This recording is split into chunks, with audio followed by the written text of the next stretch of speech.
रजत से लेकर चाहत तक घर के अंदर 3 लोग नॉमिनेट हुए हैं दोस्त, 3 लोग।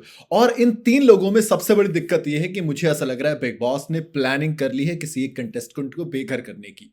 अब वैसे तो वो उससे पिछले हफ्ते ही बेघर करना चाहते थे, लेकिन मामला थोड़ा उल्टा पड़ गया क्योंकि वहां पर ईशा बीच में फंस गई। तो मामले में ट्विस्ट लाना पड़ा। लेकिन सोचिए, जब 2 हफ्ते फिनाले में बचे हों और उससे पहले वाला नॉमिनेशन ज्यादा इंपॉर्टेंट हो जाता है। कहीं अब ऐसा तो नहीं है कि यहां पर मेरे हिसाब से 2 नाम है जिन्हें बिग बॉस बाहर करना चाहते हैं, क्योंकि उन्हें लग रहा है कि ये दोनों आगे रहे तो कहीं एक खिलाड़ी तो शो ना जीत जाए।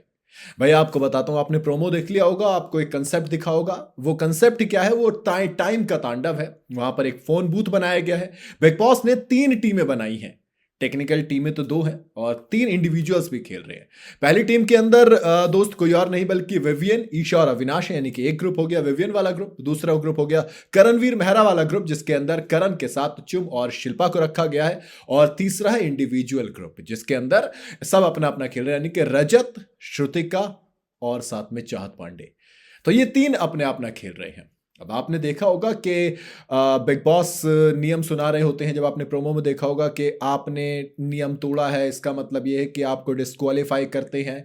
वो बताऊंगा आपको।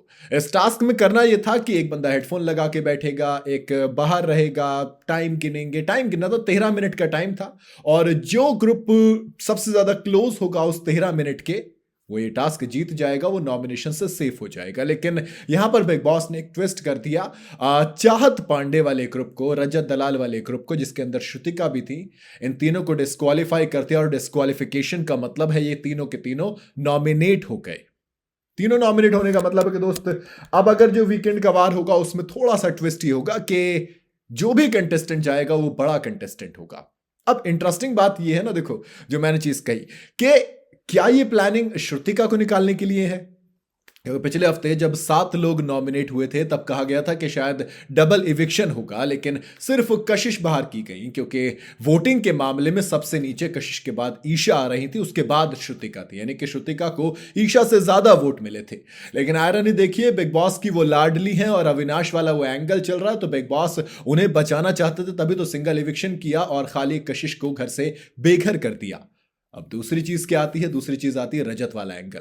हम सबको पता है कि रजत दलाल नंबर 1 चल रहे हैं रैंकिंग के अंदर, उनको वोट्स की भरमार मिल रही है। लेकिन क्या अब ऐसा होगा कि कुछ नया ट्विस्ट लाया जाएगा और उस ट्विस्ट के बाद रजत दलाल को बेघर कर दिया जाएगा?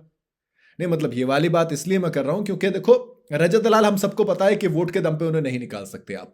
आपको कुछ और ही प्लान करना पड़ेगा रजत को, अगर आपको घर से बेघर करना है। और अचानक से सिर्फ 3 लोग नॉमिनेट किए जाते हैं, जबकि पिछले हफ्ते 10 में से 3 लोग सेव किए गए थे और 7 लोग नॉमिनेट किए गए थे।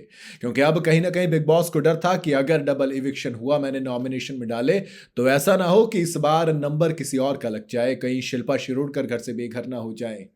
जो भी है भैया, मुझे तो ऐसा लग रहा है कि अब शायद इसमें से अगर प्लानिंग करके निकालेंगे तो रजत या श्रुतिका इनमें से किसी एक को घर से बेघर करेंगे। बाकी आपको क्या लगता है, कौन अब घर से बेघर हो सकता है? आप अपनी राय मुझे कमेंट में जरूर बताइएगा। वीडियो अगर आपको पसंद आई हो तो इसे लाइक और शेयर जरूर करें। जाते जाते चैनल को फॉलो और सब्सक्राइब जरूर करते जाइएगा।